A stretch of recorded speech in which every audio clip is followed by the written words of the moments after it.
یہ بہلول بھی اسی قبیلے کا فرد تھا، دجلہ کے کنارے مٹی کے گھروندے پاؤں پہ بناتا ہے اور انہیں مسمار کر دیتا ہے۔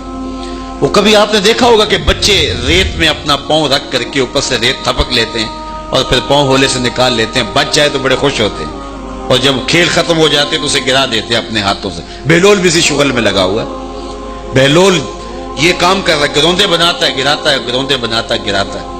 بادشاہ گزرا، پوچھا بہلول کیا کر رہے ہو؟ ہنس کے کہا جنت کے مکان بنا رہا ہوں۔ کہا بیچتے ہو؟ ہاں بیچتا ہوں۔ کتنے کا؟ 10 روپے کا، سیل لگائی ہوئی ہے۔ بادشاہ مسکرا کے گزر گیا، دیوانہ ہے، مجنوں ہے، اپنی موج میں لگا ہے۔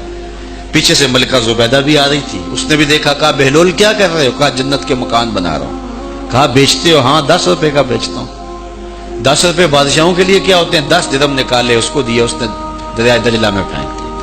فقیر اتنی دیر تک فقیر نہیں بنتا، داتا صاحب فرماتے جب تک مٹی کا ڈھیلا اور سونے کی ڈلی اس کی نظر میں برابر نہیں ہو جاتا۔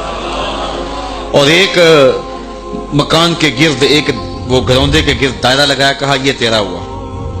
ملکہ گزر گئی، بادشاہ بھی چلا گیا۔ شام کو اپنے محل میں پہنچے، بادشاہ سویا، منظر جاگا کہ حشر کا دن ہے، پھر جنت کا منظر ہے، جنت میں بڑے بڑے خوبصورت مکان ہیں۔ ایک مکان تو بڑا ہی اچھا لگا، تو جی چاہا کہ اس مکان کو دیکھوں۔ تو جب قریب گیا تو دروازے پہ لکھا تھا ملکہ زبیدہ۔ شوق سے آگے بڑھا تو دربان نے روک دیا، کہا یہ ملکہ کا ہے؟ کہا وہ میری ہی ملکہ ہے۔ کہا دنیا کے ضابطے اور ہیں، آخرت کے ضابطے اور ہیں۔ بادشاہ کی آنکھ کھل گئی، بے چین ہو گیا، ملکہ کو بیدار کیا، کہا تو کون سا نیک عمل کیا ہے؟ میں نے جنت میں تیرا یوں مال دیکھا ہے۔ ملکہ کہنے لگی وہی معمول کی نمازیں، وہی سب کچھ، کوئی نیا کام تو میں نے کیا نہیں۔ ہاں یاد آیا، کل گزر رہی تھی، دجلہ کا کنارہ تھا، وہ جسے لوگ مجذوب کہتے ہیں، وہ جو دیوانہ کہلاتا ہے، وہ بہلول، وہ جنت کے محل کہتا تھا وہ بنا رہا تھا۔ میں نے کہا چلو کوئی بات نہیں، فقیر ہے، 10 روپے کیا ہوتے ہیں، تو میں نے 10 روپے کا ایک محل خریدا تھا۔ بادشاہ سر پکڑ کے بیٹھ گیا، وہ تو مجھے بھی کہتا تھا۔ میں دیوانے کی بات سمجھ کے گزر گیا۔ اگلے دن بادشاہ قصدن گزرا۔ جب قصدن گزرا نا تو دل دھڑک رہا تھا کہ کہیں مجذوب پھر آج مل جائے اور اسی موج میں ہو تو کام بن جائے۔ دیکھا تو بہلول وہاں بیٹھا ہوا ہے، آگے بڑھ کے دیکھا تو کام بھی وہی۔ بادشاہ پھر رک گیا، پوچھا بہلول کیا کر رہے ہو؟ اب دل دھڑک رہا تھا کہ مجذوب ہے، کوئی اور بات کہہ دے تو چلو اچھا ہو کہ وہی جواب دے دے۔ اس نے وہی جواب دیا، جنت کے محل بنا رہا ہوں۔ بادشاہ کا کچھ دل ٹھہرا، پھر کہا اچھا بیچتے بھی ہو؟ ہاں ہاں بیچنے کے لیے بنا رہا ہوں۔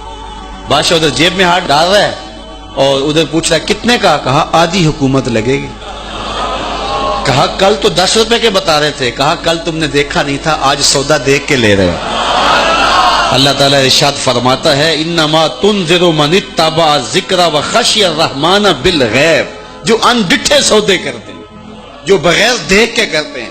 اچھا چلو ایک خوشخبری میں آپ کو بھی سناؤں، اور وہ خوشخبری رسول اللہ کی زبان سے۔ حضور نے فرمایا طوبی لمن رآنی وآمن بی وطوبی 7 مرات من لم یرانی وآمن بی۔ فرمایا صحابہ تمہیں مبارک ہو ایمان کی کہ تم نے مجھے دیکھا اور میرے اوپر ایمان لائے، اور کہا انہیں 7 مبارکیں ہوں جنہوں نے مجھے دیکھا بھی نہیں ہوگا اور پھر بھی ایمان لائیں گے۔ انما تنذر من اتبع ذکر وخشی الرحمن بالغیب فبشرہ بمغفرۃ واجر کریم۔ ان کو بشارت دے دیجئے بڑی عزت والے اجر کی اور خوشخبری بھی۔ تو جس اجر کو میرا رب بھی کریم کہہ رہا ہے وہ اجر کیسا ہوگا؟ تو یہاں تو لہجہ دم توڑتا ہے اور الفاظ ساتھ نہیں دیتے کہ اجر کریم کی کیا تعریف کریں، جس اجر کو میرے رب نے بھی کریم کی صفت سے موصوف کر دیا۔